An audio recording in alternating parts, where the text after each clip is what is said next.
¿Cómo están? Muy buenas tardes, bienvenidos a Política en Vivo en Radio Universidad de Chile para este día, viernes 24 ya de agosto de este 2018, día de panel, y tenemos el gusto de contar por el momento, porque en un ratito más vamos a estar completos en el panel de este viernes con Cristian Pertusé, cientista político, académico, hombre ya de larga trayectoria en nuestros paneles. Don Cristian. Hola, muy buenas tardes, gracias. Militante de Renovación Nacional, por cierto. Por cierto. Y con Marcos Barraza, exministro del gobierno de Michelle Bachelet, militante del Partido Comunista y también panelista ya habitual de nuestro programa. Tardes muy bienvenido a todas, Marcos. Todos y todes. Oye, yo les propongo en una primera tema de una semana que ha tenido tenemos el caso del subsecretario Castillo, tenemos la acusación constitucional a la Corte Suprema que pone un complejo escenario entre dos poderes del Estado, en fin, pero tuvimos la envío de la reforma a la reforma tributaria y la encuesta CACEN, que de alguna manera son muy parientes, porque la encuesta CACEN es esa radiografía de la situación socioeconómica de Chile, y por otro lado la reforma tributaria, que tiene un efecto muy importante en los sueldos, en las condiciones de vida de los chilenos. Entonces, les propongo partir por ahí, si les parece. Muy bien. Y bueno, un tema que para ti, en particular la CACEN, Marco, es muy importante, así fue parte de tu pega en el gobierno pasado. Efectivamente, o sea, me tocó liderar el proceso durante el gobierno de la presidenta Bachelet del segundo. Primero, de actualizar la pobreza por ingresos de acuerdo a patrones de consumo del año 2013, porque hasta el primer gobierno del presidente Piñera se medía con estándares del año 88, la encuesta de presupuestos familiares. En consecuencia, ahí hubo una primera corrección en términos de instrumentos. Ajá. Y la segunda, que es la creación del concepto de pobreza multidimensional, que en mi opinión refleja muy bien la idea de calidad de vida respecto de la ciudadanía. Y yo creo que los resultados de la CACEN 2017 lo que están reflejando es que hay una política pública que requiere de más transformaciones estructurales. Si uno mira los datos, la pobreza por ingreso disminuye. Exactamente. Y en porcentajes importantes. Si uno suma entre el 2015 y el 2017, que son las dos mediciones, disminuye 5,8 puntos porcentuales. Eso significa que hay del orden de 963.000 personas que salen de la pobreza por ingresos, con una medida más exigente. Y la pobreza extrema también disminuye de 4,5, sumando el periodo completo de la presidenta Bachelet a 2,3. Entonces también hay una disminución muy sustantiva. Pero también la CACEN está dando cuenta que la desigualdad sigue siendo el problema más estructural en términos de convivencia social. Si no hubiese mediado reforma tributaria, si no hubiese existido ese proceso redistributivo, la desigualdad estaría más empinada. Sin ir más lejos, el 2015 la CACEN refleja que la desigualdad disminuye por primera vez del 0,5, que es como una barrera psicológica que Chile siempre ha tenido en materia de coeficiente. Eso no es el índice Gini, del ¿no? Gini. Pero que con transferencias monetarias disminuye aún más. La reforma tributaria es sustantiva para esa disminución. Y con esto no quiero ser autocomplaciente, porque efectivamente esta CACEN no está capturando los resultados de, por ejemplo, la reforma laboral, que es distribución primaria del ingreso. Tampoco está capturando los resultados de la educación gratuita. El primer grupo de estudiantes que ingresa a la educación superior es el 2015 con educación gratuita. Los efectos se van a estar midiendo el 2020, el 2021. Pero claramente, en mi opinión, esto da cuenta de que el país, lejos de tener que distanciarse de reformas estructurales, requiere más reformas estructurales. Porque correlacionado esto con los datos de la CACEN multidimensional, que muestra un estancamiento, lo que está dando cuenta es que tenemos persistentes dificultades en salud, en habitabilidad, en educación, pero los impactos más severos en habitabilidad. Y fíjense ustedes que en el gobierno de la presidenta Bachelet, algo que no mide esta CACEN, se invirtió para construir en régimen, incluso en el gobierno del presidente Piñera, del orden de 900.000 viviendas sociales y de clase media. Y donde tenemos déficit es en habitabilidad especialmente. Entonces, los resultados en mi opinión, también están dando cuenta de que el país requiere transformaciones de orden más estructural. Y en un campo muy específico, que es ilustrativo de esto, el empleo. Disminuye de un 32 a un 30% el empleo informal, 2 puntos. Es una disminución muy pequeña, pero refleja que el modelo en materia de economía política no está dando el ancho, sea en este gobierno o en otro gobierno. ¿Cristian? A ver, me voy a ir justamente sobre el tema del empleo que hablaba Marco. Yo creo que tiene razón y yo creo que el problema del empleo tiene que ver también con un tema que es súper importante, que es el tema del crecimiento. O sea, nosotros no podemos esperar generar nuevos empleos y mejores empleos y empleos asalariados buenos si es que no tenemos unas tasas de crecimiento económico que puedan capturar, que puedan, en definitiva, que se cree una mayor oferta, ¿cierto?, para poder capturar este empleo. Y ahí yo difiero de Marcos claramente en términos de que efectivamente la reforma tributaria que se implementó durante el segundo gobierno de Michelle Bachelet fue una reforma que desaceleró el crecimiento económico. Y obviamente todas las temáticas de desigualdad, de mejores, también tienen que ver fuertemente, no solamente con las reformas estructurales, y ahí obviamente con Marcos tenemos visiones diferentes, sino que también tiene fuertemente que ver con el crecimiento económico que puede desarrollar el país. ¿Ya? Yo creo que se pueden hacer más reformas estructurales, estoy de acuerdo, ¿ya?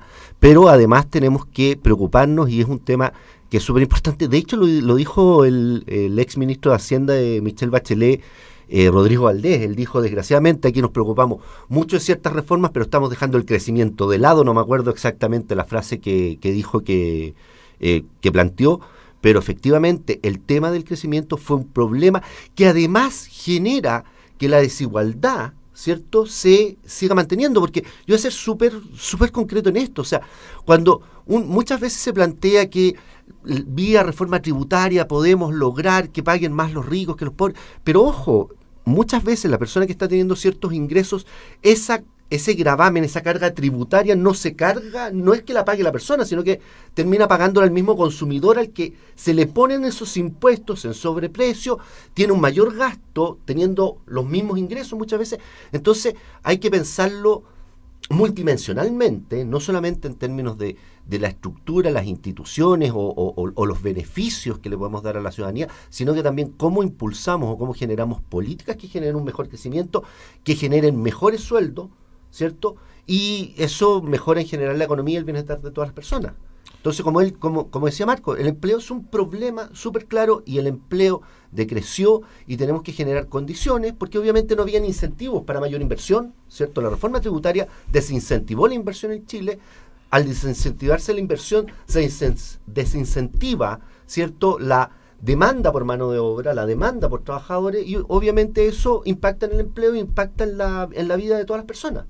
Y ahí es donde es otro punto donde tenemos que apuntar. No digo que es el único, pero sí un punto importante que no podemos perder de vista, y vuelvo a la frase del exministro Rodrigo Valdés, que además fue una de las razones por las que se fue con una pelea contigo, Marco, de alguna manera un conflicto.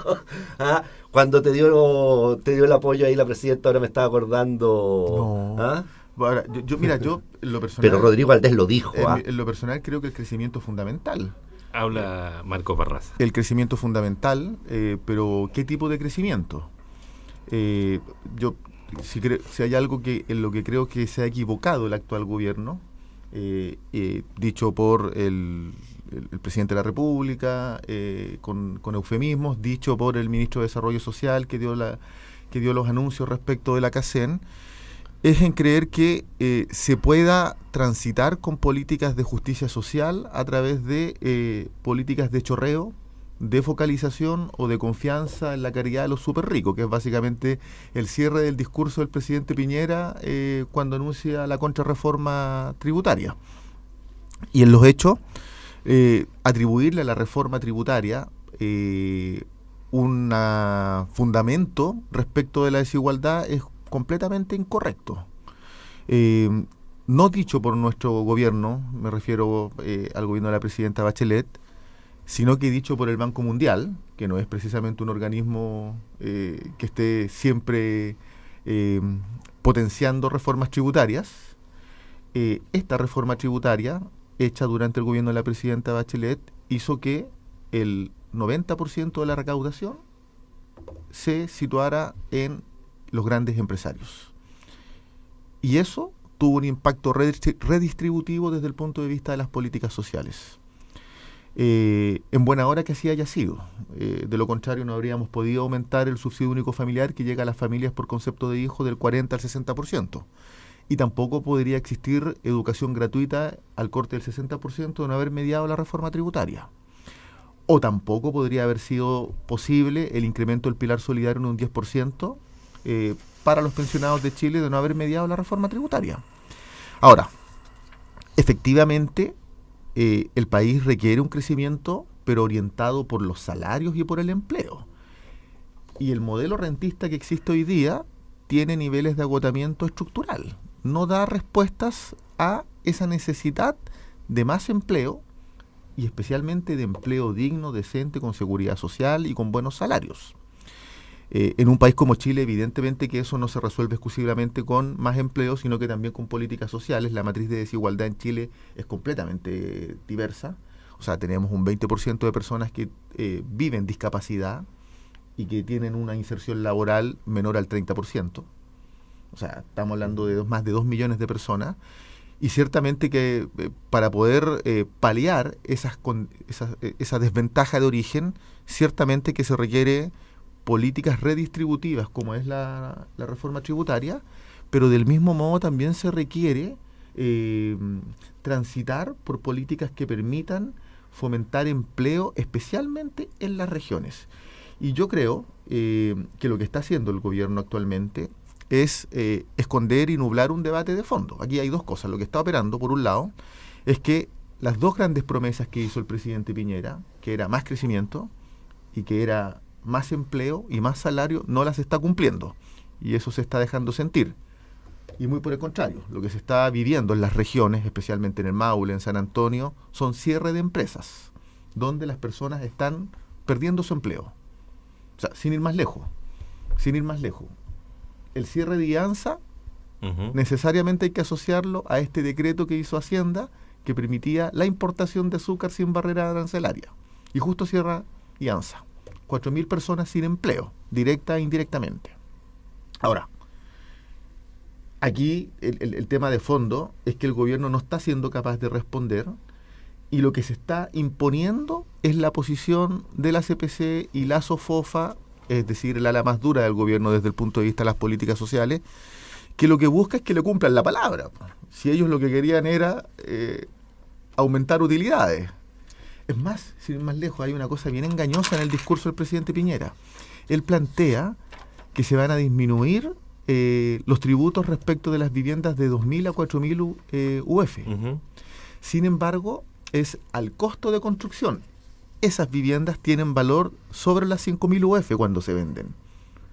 Y perdónenme, una persona que está en condiciones de pagar viviendas sobre 5.000 UF también está en condiciones... Estamos hablando de más de 100 millones de pesos. Mucho más. ¿Sí? ¿Cuánto? Sí. No, yo para los números. No, pero 120 y tantos millones, algo así. Sí. Por ahí debe ser, claro. Entonces, es bien engañoso esto. O sea, que nos expliquen de dónde van a salir los recursos que se van a dejar de percibir. Yo sobre el IVA de las viviendas, yo voy a ser súper sincero en este tema. El IVA de las viviendas, si bien genera, en definitiva, hay un recargo que tiene que pagar el usuario final, pero siempre lo pagaba de alguna manera, digamos. O sea, la empresa constructora cuando vendía le aplicaba el IVA. Lo que pasa es que hace un juego de débito y crédito fiscal en el IVA nomás. O sea, pero en el cargo, en definitiva, a la vivienda, el IVA estaba incluido, digamos. Lo que pasa es que hay un segundo escalón, o sea, un último escalón de IVA que ahora está pagando, podríamos decir, un recargo al impuesto en la compra de las viviendas, ¿ya? Y que podría 146 millones. Y que podría producir efectivamente déficit en otros ámbitos de vivienda, digamos.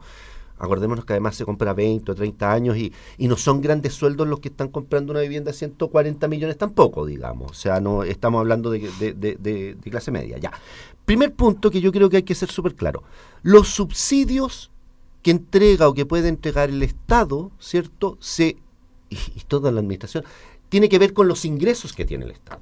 Y los ingresos que tiene el Estado no se producen solamente por las políticas tributarias que se aplican, sino que obviamente manteniendo inclusive una misma tasa de impuestos, en la medida en que hay más crecimiento, ¿ya? Se paga a un mismo porcentaje, hay más crecimiento, hay más ingresos, se paga más por impuestos, ahí, sin subir la tasa. O sea, es súper importante el crecimiento y hay que tener claro que las políticas tributarias en cualquier país, ¿cierto?, pueden generar desincentivos al crecimiento. Entonces, muchas veces una política tributaria, cuando es mal implementada, que creo, o más que mal diseñada, que fue lo que pasó en el gobierno de Michelle Bachelet, desincentivan el crecimiento. Entonces, si bien pueden crecer un poco, la recaudación no crece lo suficiente, ¿ya?, o lo que se esperaba con las tasas de crecimiento que se tenían.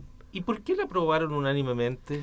Porque acuérdate, hubo un proceso de negociación, la famosa cocina de... Sí, de Saldívar, pero ahí se le hicieron reforma a la según reforma. Yo recuerdo, y lo escuché hoy día en la radio, en otra radio, la única senadora que se opuso aparentemente desde la fue derecha Lili Pérez. Fue Lili Pérez. Todos los demás la Por eso aprobaron. por eso Porque no la dejaron entrar a la cocina. Porque no dejaron entrar a la cocina y otras cosas.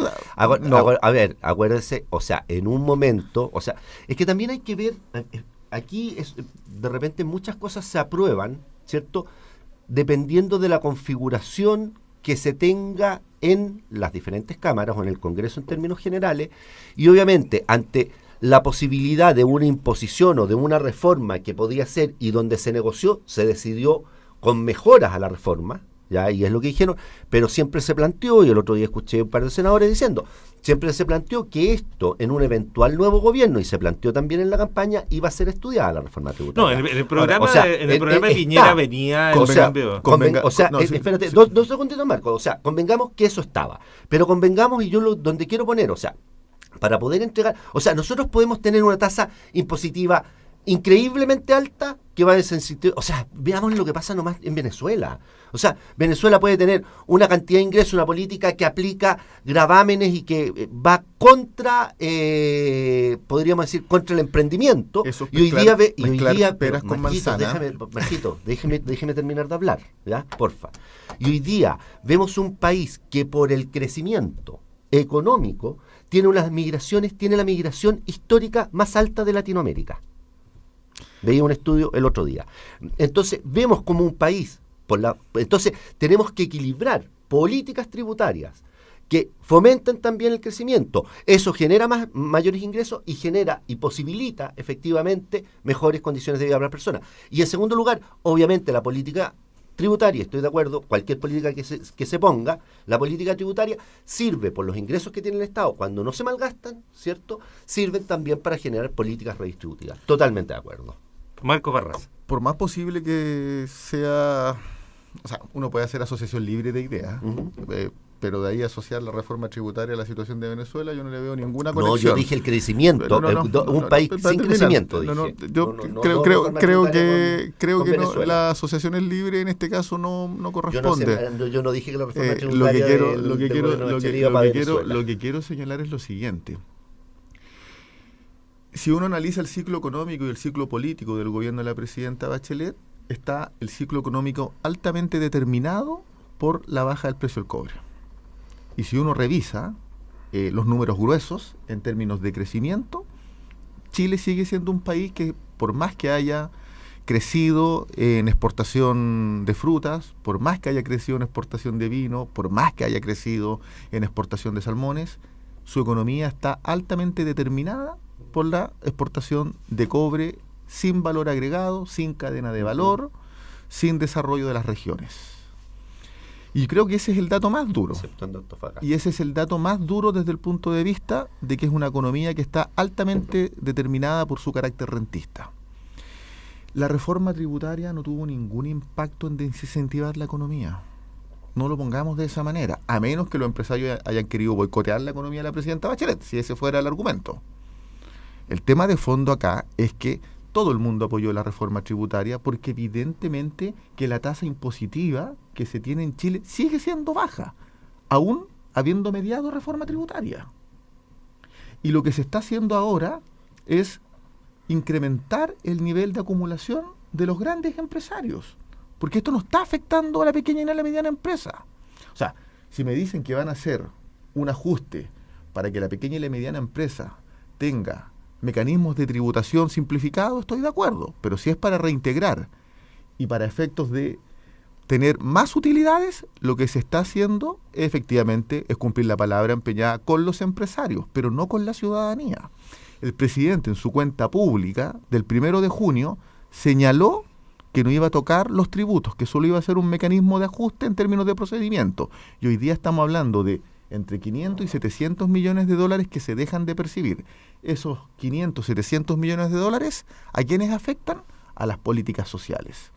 A ese 80% de la población que requiere de transferencias monetarias, que requiere de programas sociales. Entonces, yo creo que efectivamente lo que está ocurriendo acá es que el gobierno, en su propósito de cumplir su palabra con los empresarios, se está metiendo en un zapato chino. Vamos a hacer una pausa un poquito antes para vamos a recibir a la Adriana también. Muy bien, vale. Así que pausa y seguimos conversando en Política en Vivo.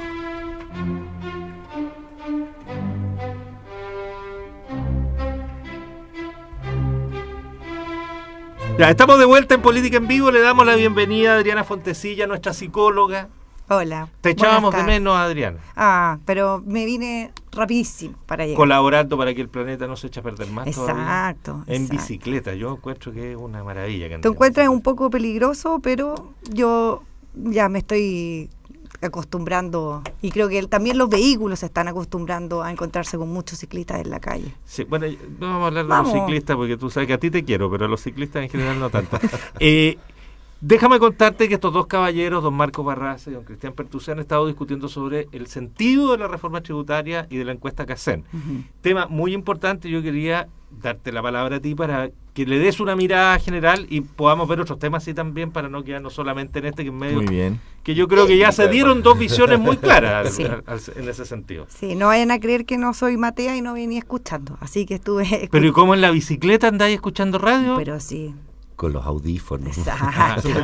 Despacito, no, despacito. Lo que es la tecnología. Sí, no pero el punto sí importante es algo que a mí me pareció y que Marco es clave, que tiene que ver con reformas estructurales versus reformas que son como más de pasadita, y que más allá del gobierno de turno, tú sabes que yo siempre trato de extraerme del gobierno de turno, sí, sí. El problema de los gobiernos de turno es que tratan de hacer la mayor cantidad de cosas posible en el menor tiempo, y finalmente eso no termina siendo algo estructural ni que pase de uno a otro. De hecho, conocemos que la retroexcavadora, que la cocina, todo eso se lo escuché, y por lo tanto cada quien va arreglando, como dicen los chilenos, el mono en su momento, y eso no colabora mucho para cuando y lejos, por eso yo sí quiero hablar sobre este tema. Lo más importante es bajar la pobreza en este país. Eso va a ser un cambio en Chile trascendental, es lo que va a hacer que nosotros seamos un país desarrollado. Creo que las pequeñas reformas no nos van a llevar a hacer un cambio tan trascendental como que podamos. Yo incluso sueño con decir que este no va a ser un país de gente pobre, sino que van a haber personas a lo mejor que puedan tener un menor recurso, tienen menos acceso a ciertos objetos, pero cuando hablemos de pobreza, eso yo espero que en algún momento se pueda exterminar. Y por lo tanto, efectivamente, las reformas estructurales son muy importantes, porque a pesar de que hay una rebaja de la pobreza, tal cual como decía Marco, el cambio lo vamos a ver cuando la gente efectivamente se eduque, y se eduque de manera gratuita. Y eso era de las cosas más importantes y las más trascendentales. Efectivamente vamos a poder hacer cambio en vivienda, efectivamente vamos a poder hacer cambio en salud, nos va a costar, nos vamos a ir demorando. Como siempre todos explican, como no tenemos los recursos suficientes, por lo tanto no podemos esperar que esto se haga de un minuto a otro. También vamos alternando gobiernos que tienen distintas visiones políticas, por lo tanto unos los van haciendo de una manera y otro de otro, pero efectivamente lo que vamos a ver no lo vamos a ver no lo vamos a ver ahora, ni creo que se pudo ver tampoco en el gobierno anterior, sino que va a ser algo que lo vamos a ver en un tiempo más. ¿Por qué? Porque cuando Cristiana hablaba sobre la pobreza y los inmigrantes, tú te das cuenta que en el fondo nosotros también podríamos ser igual de pobres que los inmigrantes que están llegando, que ellos vienen a dar no solamente mano de obra. La diferencia entre un chileno y un inmigrante que viene a hacer mano de obra va a ser su educación. Va a ser que en algún tiempo más vamos a ser todos técnicos, vamos a ser todos profesionales y vamos a tener una manera de poder sostenernos fuera de la pobreza que no sea con un gobierno de turno, ni con ayuda, ni con bonos o cosas de ese tipo. Así que espero que no solamente quedemos en educación, creo que fue el paso más importante que hemos dado últimamente. Obviamente las reformas tributarias tienen que siempre existir porque de alguna manera necesitamos obtener los montos y los dineros que necesitamos para poder llevar a cabo estas reformas, pero todavía falta, por ejemplo, descentralización. O sea, nos damos cuenta que estamos, ¿dónde estamos midiendo la pobreza? De hecho, en la CACEN mostraban cómo dependía también de las regiones, en el fondo, las distintas pobrezas, cómo vamos invirtiendo en cada lugar.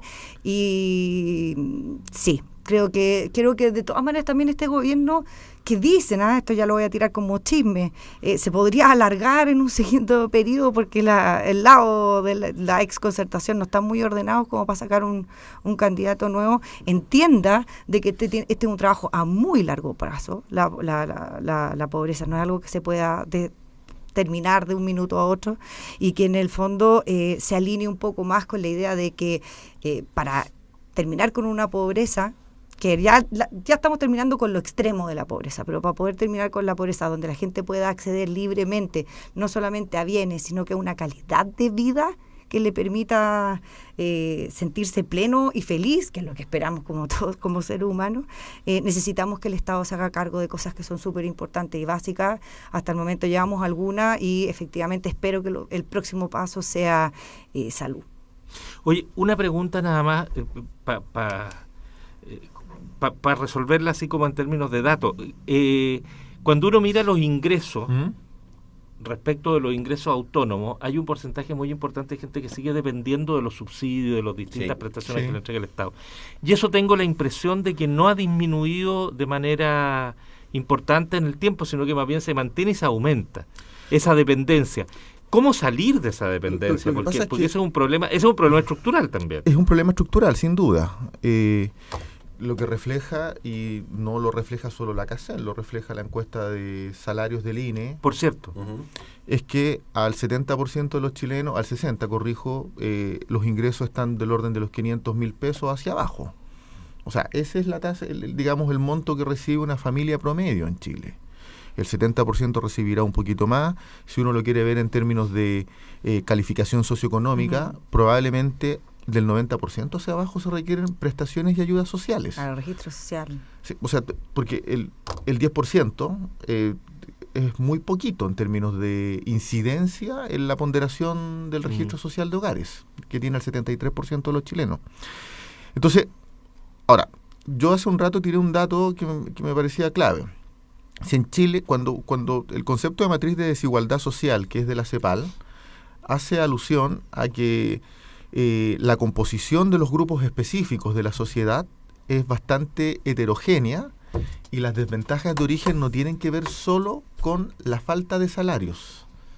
Es un componente estructural, ciertamente. Pero del mismo modo, si tenemos un 17% de adultos mayores y ese 17% de adultos mayores tiene pensión esencialmente porque existe el pilar solidario y el modelo AFP no responde, si fracasó. Si tenemos, por otro lado, un 20% de personas con discapacidad, el 30% tiene participación laboral, de manera, además, con precariedad laboral. O sea, no estamos hablando de contrato, por eso se hizo en el gobierno de la presidenta la ley de inclusión laboral. Si al lado tenemos a los pueblos indígenas, que la tasa de pobreza se incrementa cuando nos focalizamos en los pueblos indígenas, más si nos focalizamos en familias indígenas con niños indígenas. El porcentaje de pobreza se incrementa, o sea, se abulta. Se requiere una política estructural efectivamente que se oriente a salario, a economías con valor agregado en las regiones, porque descentralización es conversar sobre eso. Exacto, O sea, es asignar trabajo es poder en el en las lugar. regiones, pero es poder político asociado a mejor calidad de vida. Y eso es economía de otro tipo, no esta economía. Ya, si tenemos ese patrón. Igual podemos combinar, Es que si tenemos ese patrón de análisis, podemos subir los salarios, pero el Estado no puede abandonar su ¿Quién rol. va a pagar los salarios? Pues me Porque- tengo ¿sabes qué? banco, Pero- sorry. pero Marco, acaba yo- de decir algo que- súper pero sí, importante. pero ¿Te que- das Ah, cuenta ya, que- si hablan es que- ustedes, no perdón. tenemos ninguna Mira, Pero una- déjame pero terminar no hay la idea, necesidad de Cristian. subir el salario. No, lo que pasa es que si en Chile tenemos bajos salarios, el problema es que los salarios no se resuelven con una economía que solo exporta materias primas. Ni subiendo 10 lucas. No, pero lo que se requiere son empleos de calidad. La generación de Totalmente empleos de de acuerdo calidad con eso. requiere Totalmente cadenas de de valor acuerdo. agregado. Lo que pasa es que a los empresarios chilenos les es mucho más rentable, incluido el presidente de la República, solo exportar materias primas o tener economía en base a especulación financiera. Es que Tiene de- empresas que tener productivas, cadenas el de valor presidente de la agregado. República, A ver, el dejemos estimado a Cristian. A ver, yo estoy súper de acuerdo con el tema de empleos de calidad y más allá, nos metemos en mucho tecnicismo, pero los empleos de calidad, los mayores salarios, vuelvo al tema, se van a generar en la medida que generemos mayor crecimiento. Obviamente yo estoy de acuerdo que nuestra economía tiene que cambiar de su matriz principalmente de exportación de materias primas a generar mayor valor agregado. Todo eso estoy completamente de acuerdo, pero eso no cambia necesariamente solamente con una política de Estado, sino que también con un convencimiento y en definitiva con ciertos incentivos para que esas decisiones se empiecen a tomar. ¿Ya? Y yo creo que desde ahí muchas veces hemos sido muy poco certeros y muy cambiantes. O sea, yo estoy súper de acuerdo, esta lógica de la retroexcavadora y yo te cambio lo que tú pusiste y lo que tú hiciste, y yo creo que de alguna manera apuntó la Adriana en ese tema, la idea de generar políticas de Estado y tener un convencimiento de que tenemos que combinar una política económica, una política de crecimiento, donde van a haber emprendedores, donde tiene un rol, que yo creo que el rol del Estado, a diferencia de lo que puede pensar Marco, el rol del Estado principalmente es fiscalizador, principalmente es, entonces, desde ahí yo creo que tenemos que cambiar, y claramente los mejores empleos van a estar con mayor crecimiento. No me interpretes, Cristian. Yo prefiero interpretarme solo. Sí, Yo creo en una economía mixta. Yo creo en el papel de los privados, creo en el papel del Estado, creo en las economías solidarias. Creo que también es posible pensar en un Estado bastante regulador y creo, esencialmente, que las dificultades para transitar de una economía orientada exclusivamente o preponderantemente a exportación de materias primas a una economía que genera valor agregado, desarrollo en las regiones, industrialización con apertura internacional, porque tiene que ser con apertura internacional, pasa necesariamente porque el Estado incentive eso, y no solo para que el Estado sea el productor, sino también los privados. O sea, una primera medida, y ahí evidentemente aquí estamos capturados por la institucionalidad, sería tener una empresa nacional del litio. Pero acuérdense que los quórum calificados del Congreso son altísimos para crear empresas. O sea, si el debate tiene que ver con modelo de desarrollo y tiene que ver con constitución. ¿Puedo porque Nueva Constitución. de lo que ustedes están hablando surge una cuestión que la Adriana lo pone en su primera intervención y que tiene que ver con las políticas de corto plazo, que tiene que ver con la calidad de nuestra política, de cómo por lo que duran los gobiernos, que son muy breves, por a lo mejor no haber, no tener los debates suficientemente acotados o más bien profundos que se requieren, vivimos como en sacar el rédito político más rápido posible y las cuestiones de largo plazo las vamos dejando un poquito al lado porque tienen efecto a muchos años y por lo tanto no te van a dar votos. ¿Se mezcla eso también en lo que estamos conversando o yo me estoy... o no estoy por ahí? Adrián. Se mezcla, por eso yo también hice un guiño al hecho de que así hemos logrado tener continuidad en la concertación y no hasta el momento no hay continuidades de la nueva mayoría, y yo que soy muy abierta de mente, creo que la posibilidad de que eso sucediera también nos podría enseñar algo a futuro como país, que cuál sería una línea más larga, por ejemplo, de un gobierno más hacia la derecha que hacia la izquierda. Conocemos cuál es el trabajo de los gobiernos centro-izquierda en este país, cómo van. le hemos tirado varias veces las orejas porque se nos ponen más de centro que de izquierda, entonces también pierden un poco el rumbo en el camino, terminan haciendo algunas reformas que uno efectivamente dice, pero esto ya no puede ser más neoliberal, siendo que supone que aquí estamos con un gobierno socialista. Por lo tanto también espero que este gobierno de derecha socialista, porque así le denomino yo encuentro que el presidente Piñera solamente está haciendo reformas de centro izquierda, también pudieran mostrarnos cuál sería una línea de desarrollo un poco más larga sobre efectivamente lo que estábamos conversando, que cuál es la idea de país. ¿Cuál es la idea de país? No sé, cuando nos juntamos la última vez, porque somos los mismos, estábamos viendo sobre cuál va a ser la economía a futuro. Efectivamente no es llevar piedra de cobre para ningún lado, ni exportar uva, ni eso en algún minuto hasta se va a agotar.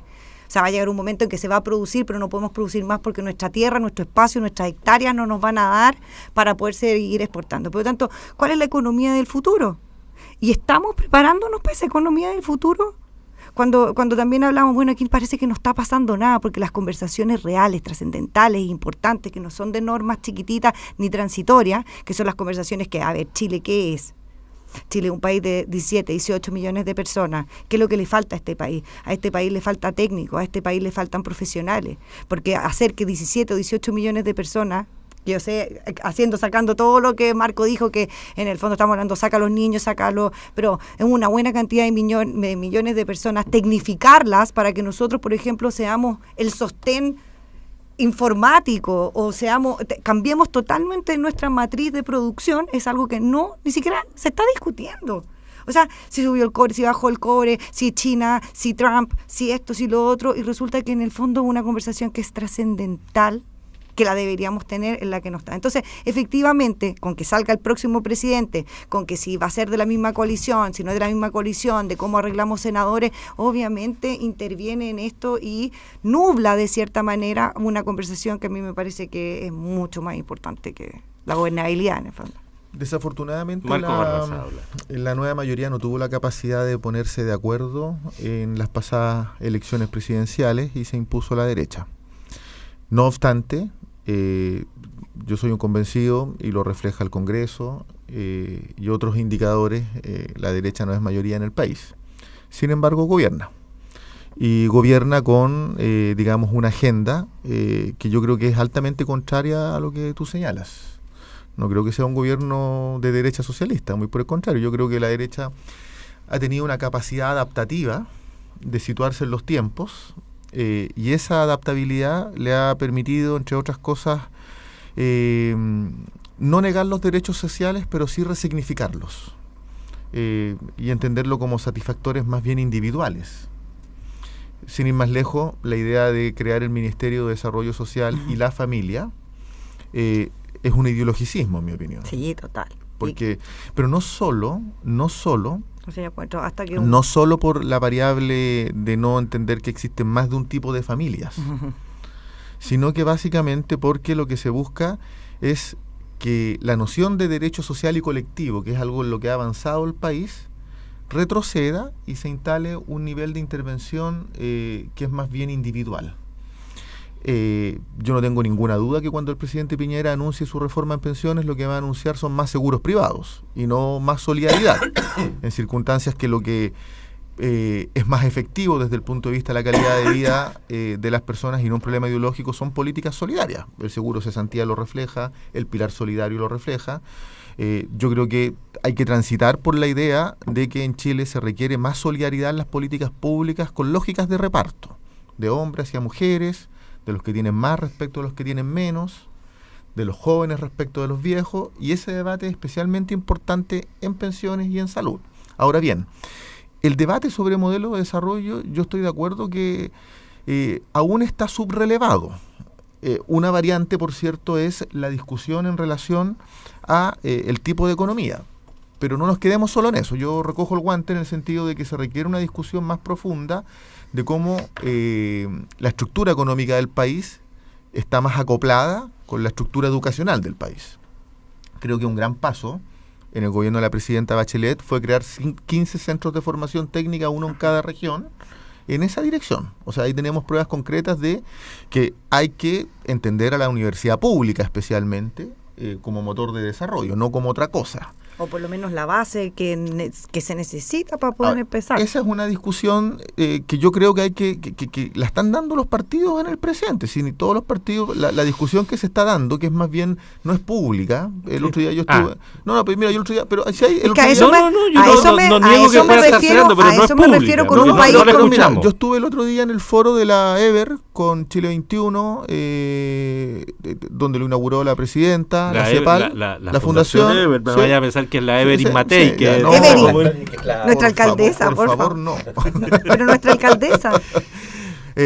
Donde la discusión era Agenda 2030, es posible a partir de la Agenda 2030, que en esencia es una agenda completamente post-neoliberal.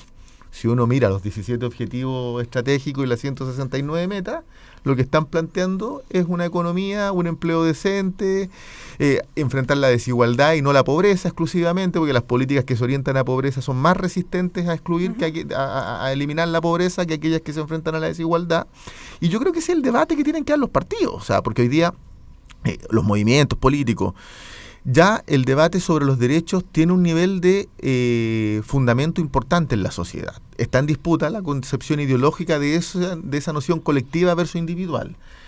El debate que tiene que darse es sobre modelo de desarrollo. Y ese debate es un debate que yo creo que tiene que ser ahora. Don Cristian Pertusa. Yo voy a volver a tu pregunta. Yo creo que efectivamente si nosotros queremos hacer, o queremos, o lo que plantea un poquitito la Adriana, queremos mantener políticas más de largo plazo, obviamente nuestro sistema político ahí tiene una responsabilidad súper importante, y nuestro régimen político, y yo lo he dicho muchas veces, tiene que cambiar. O sea, desgraciadamente nosotros en Chile seguimos viviendo, y yo creo que esto, hablamos de las derechas, las izquierdas, ¿me entendí? Sigue viviendo en este como clivaje histórico, casi dictadura, democracia, donde nos separamos. ¿A propósito del museo? No, en términos no a propósito del museo, estoy diciendo en definitiva, la derecha es mala y no sé, y come guagua, o la izquierda es mala y come guagua. O sea, fíjate lo que decía Marco cuando intervino. Marco dijo, en la nueva mayoría no logramos ponernos de acuerdo. En Chile vamos hoy día también hay muchos desacuerdos, sí hay que reconocerlo, porque conviven en esta lógica del clivaje que nos separó en algún minuto, ¿cierto? A fines del siglo pasado, que nos separó en el sí, en el no. Seguimos viviendo en coaliciones políticas un poco sobre la fuerza y solamente cómo llegar al poder, que en 4 años tenemos que tratar de cumplir y mantenernos, ¿ya? Y que el presidente, además, por esta figura del presidente que a mí me carga, que quede muy bien y ojalá salga con la mayor aprobación. Y no somos capaces, como coaliciones, como partidos políticos, no digo que todos los partidos se van a poner de acuerdo, pero que haya movimientos sobre dónde hay acuerdos, donde no hay, donde pueden haber acuerdos, ir conformando esas políticas de largo plazo, y no solamente en esta cuestión, porque desgraciadamente, y yo por eso vuelvo a atacar, o sea, yo creo que el régimen político también es determinante en cómo se va haciendo la política, en cómo se van haciendo las políticas públicas, y no permiten pensar el país porque ya estamos pensando en las alcaldías en 2 años más, ya estamos pensando que en 3 años más si va a llegar o no va a llegar si vuelve o no vuelve un gobierno de la nueva mayoría o como se llame el día de mañana, y si llegan acuerdos o no llegan acuerdos con el Frente Amplio, si se mantiene o no se mantiene Chile Vamos.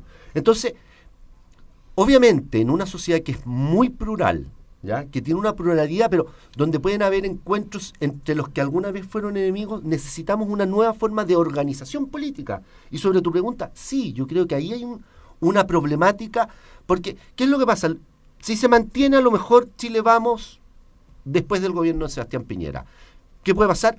Vamos, y dependiendo de quién sea el presidente, se van a profundizar contrarreformas, como lo dijeron ustedes, o sea, profundizar a lo mejor un modelo mucho más liberal, si lo quieren llamar, o conservador o neoliberal, me da lo mismo, o al revés, si vuelve la nueva mayoría o grupos más de izquierda, vamos a cambiar todo lo que se hizo. O sea, hay que pensar un sistema donde podamos lograr grandes acuerdos y se mantengan en el tiempo, creo yo. Querido, vamos a hacer lo más equitativo posible porque queremos evitar la concentración y que no haya el decil más pobre y el decil más rico. Nos quedan exactamente 9 minutos. 3, 3 y 3. Perfecto. 3 tercios.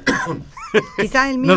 No sé si será apropiado decir volvemos a los 3 tercios, pero en fin, 3 tercios dividimos el tema. sus 3 minutos para lo que quiera. Sí, quizás el mío Adriana va Fontecilla. a durar menos porque a propósito de esto de un gobierno de derecha medio socialista o con reforma medio socialista, quiero puntualizarlo porque a mí me parece como ciudadana, ya ustedes saben que en el fondo sin pertenecer específicamente a uno u otro lado como ciudadana, yo hace mucho tiempo estaba esperando el tema de el jardín infantil universal, o sea, esta sala cuna universal, lo he dicho muchas veces, me toca trabajar en esto, trabajo en programas sociales donde el problema para que una mujer pudiese salir de alguna manera era ese, y efectivamente yo lo había esperado en el gobierno socialista y no me lo encontré, y en ese sentido también quiero hacerle el check a Marco. Efectivamente, Marco, lo van a hacer de una manera que no es decir sala cuna universal y que a todos le lleguen por ser solamente un niño chileno y le corresponda tener sala cuna y que el Estado se haga cargo, pero a lo menos una desigualdad que se estaba produciendo, que era gigante, que era tener más de 20 mujeres en una empresa, va a avanzar. Y quizá esa es nuestra inmadurez como país. Nuestra inmadurez como país es que queremos avanzar como dé lugar, o sea, somos un niño de 1 año que lo único que quiere es avanzar para adelante, aunque finalmente se termine cayendo y se tenga que volver a levantar. O sea, normalmente estamos revisando nuevamente nuestra propia normativa, nuestras nuevas leyes, etcétera, etcétera, pero doy por positivo el hecho de a lo menos tratar de avanzar un poco y no quedar estancados en lo que estábamos.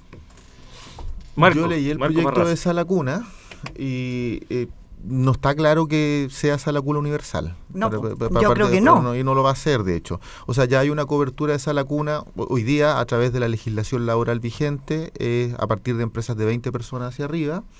Ese es más problema, ¿me cachai? Pero es que eso es parte de la seguridad laboral, porque, o sea, la seguridad social, aquí hay que conjugar derechos laborales con derechos de los niños, y ese es el mix de una sala cuna. El Chile Crece Contigo tiene una cobertura del 40% en sala cuna garantizada. Lo que corresponde es que esto tenga una cobertura universal, pero sin letra chica. O sea, por ejemplo, el proyecto de ley, entre otras cosas, establece universalidad, y en el caso de los hombres, solo si es que el hombre tiene la tuición del niño. Pero la vamos a terminar pasando, te lo aseguro, por bien de los hijos. Mi punto es que aquí hay que ser genuinos en el debate, y yo tengo la impresión de que aquí hay una disputa, y no es un problema de no darle continuidad o no darle continuidad a las políticas públicas. Hay una disputa ideológica y política que el país está viviendo. Y yo creo que las categorías derecha e izquierda siguen teniendo vigencia. Creo que la categoría desigualdad versus concentración, a propósito de esta contrarreforma tributaria, sigue teniendo vigencia. Creo que la discusión entre garantía universal versus focalización extrema sigue teniendo vigencia. Y creo que en consecuencia la disputa central, que es políticas neoliberales versus democracia plena, entendiendo democracia plena como ciudadanía política y ciudadanía social, es decir, capacidad de satisfacer derechos sociales para sentirme interpretado políticamente, es el debate de fondo. Y en ese debate de fondo yo me distancio completamente de la derecha. Yo no creo que la derecha tenga vocación para resolver esos problemas estructurales que Chile arrastra de décadas.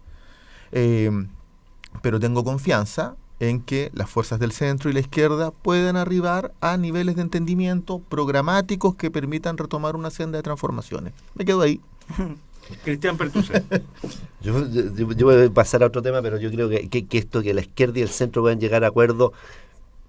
Perrito, si venimos desde el año 89, vienen siendo gobierno, o sea, sorry. Te quiero contar que, por ejemplo, la experiencia de la nueva mayoría hoy día en Portugal se está articulando desde la democracia cristiana hasta el Partido Comunista. Y en Uruguay el Frente Amplio aglutina desde la democracia cristiana hasta hace los mucho tiempo. hasta los Sí, hace mucho tiempo. Entonces, te digo que no es un problema. No, Pero yo creo que cada una de las sociedades es diferente. Pero ya, más allá de eso, porque decir que lo puede hacer mejor, que cada uno va a tener su visión.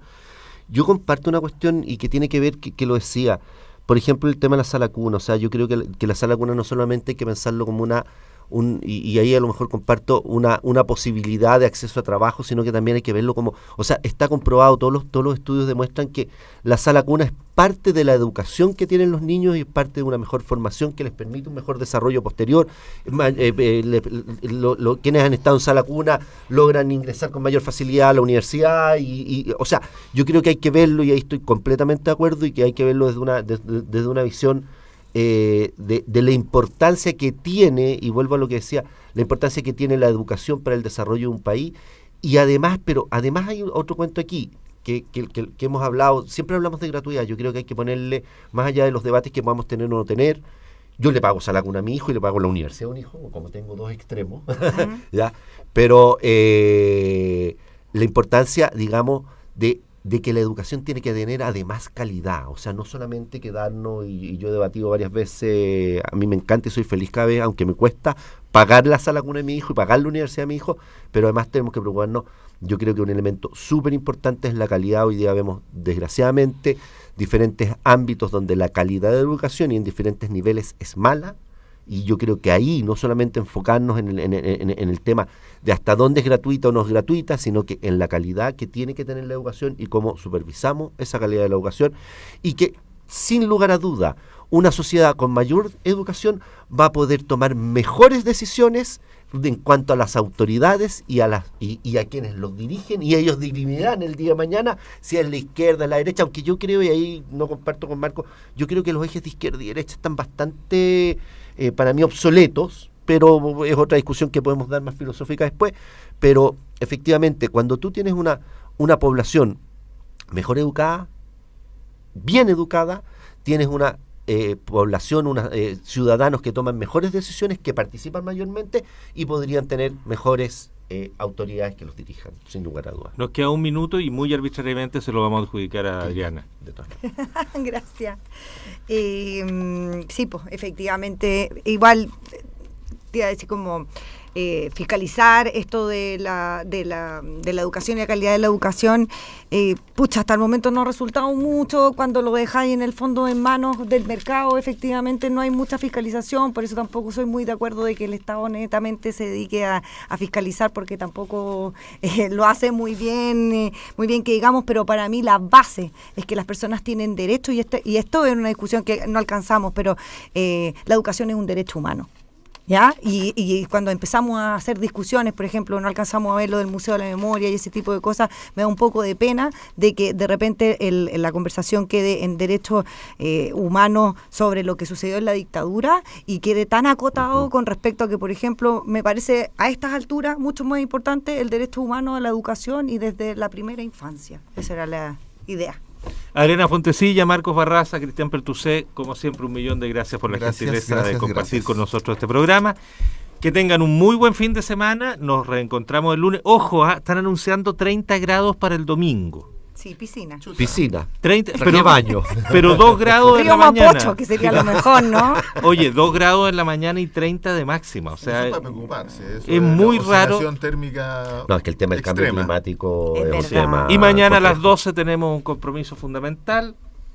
Y la paternidad Alba seguirá, por supuesto. Muchas gracias. Hasta el lunes.